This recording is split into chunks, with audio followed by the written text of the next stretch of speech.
ప్రియమైన దేవుని పిల్లలారా, ప్రభువైన యేసుక్రీస్తు వారి పేరట మీ అందరికీ వందనాలు. ప్రభువు పేరట మీ అందరికీ శుభములు, దీవెనలు కలుగునుగాక. ఈ ఉదయకాలం పరిశుద్ధ గ్రంథము నుండి దేవుని వాక్యాన్ని చదువుకుందాం. యోవేలు గ్రంథము 2వ అధ్యాయము 25వ వచనాన్ని చదువుకుందాం. నేను పంపిన మిడతలను, గొంగలి పురుగులను, పసర పురుగులను, చేడ పురుగులను అను నా మహాసైన్యము తినివేసిన సంవత్సరముల పంటను మీకు మరలా ఇత్తును. దేవుడు తన మాటలు మన కొరకు దీవించునుగాక. ఆమేన్. ప్రియమైన దేవుని పిల్లలారా, నిజమే, మన కష్టమంతా వ్యర్థం అయిపోయిందని, నిట్టూర్పులు విడిచిన ఆ సంవత్సరాల పంటంతా మళ్ళా మనకు అనుగ్రహించబడుతుంది. దేవుడు మనకు విస్తారమైన కృప ఇవ్వగలడు. గడిచిన సంవత్సరాల్లో ఏ విధమైన అభివృద్ధి లేకుండా కాలమంతా వ్యర్థం అయిపోతుందని మనకు దుఃఖపడి ఏడవచ్చు. సహనంతో దీనంగా కనిపెట్టుకున్నాం. ఇప్పుడు దేవుడు ఆ నష్టానంతటినీ పూడ్చి తన దీవెనలతో నింపుతున్నాడు. కాబట్టి ఇంకా మన జీవితంలో మిగిలి ఉన్న సంవత్సరాల్లో మనం చేయగలిగినదంతా పరిచర్య చేద్దాం. విశ్వాసం నుండి దిగజారిపోవడం, లోకాశలలో కూరుకుపోవడం, క్రైస్తవ జీవితంలో నిలువెచ్చనతనం, ఇలాంటి మిడతలను ఇప్పుడు మనం భయంకరమైన తెగులుగా గుర్తించాం. మళ్ళీ అవి మన జీవితంలో ప్రవేశించకుండునుగాక.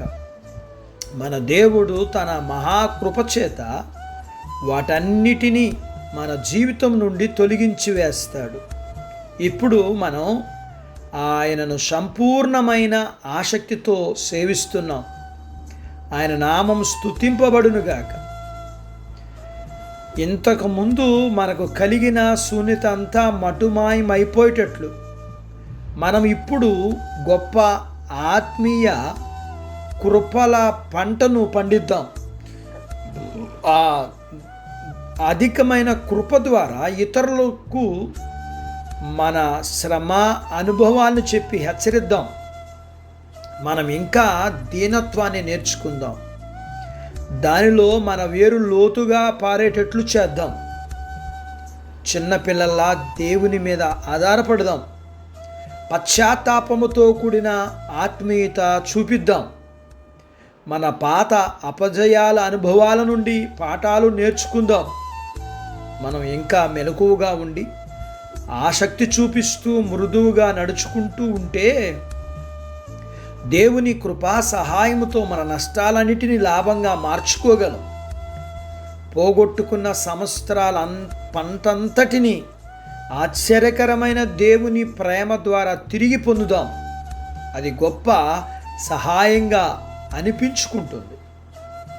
మనం దానికోసం జీవిద్దాం. తన బలహీనతలను గుర్తెరిగి తనలో ఉన్న దురుసుతనాన్ని విడిచిపెట్టిన తర్వాత పేతురు ఎంతో ప్రయోజనకరమైన శిష్యుడయ్యాడు.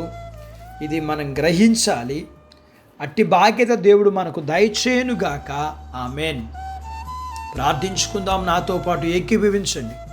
మమ్మలను మిక్కిలిగా ప్రేమించిన మా ప్రియ పరలోకపు తండ్రి, మీ పరిశుద్ధ నామమును బట్టి మీకు వందనాలు. ఈ ఉదయకాలం మీ పాదాల దగ్గర మీ లేఖనాన్ని మేము నేర్చుకోవడానికి సహాయం చేశారు. నేర్చుకున్న లేఖనపు సత్య ప్రకారం మేము మీ వైపు తిరిగినప్పుడు, మీ దగ్గర ఏడ్చినప్పుడు, మీ దగ్గర ప్రార్థించినప్పుడు, మీ దగ్గర మేము కనిపెట్టినప్పుడు మరలా మీరు మమ్మల్ని దీవించే దేవుడివి.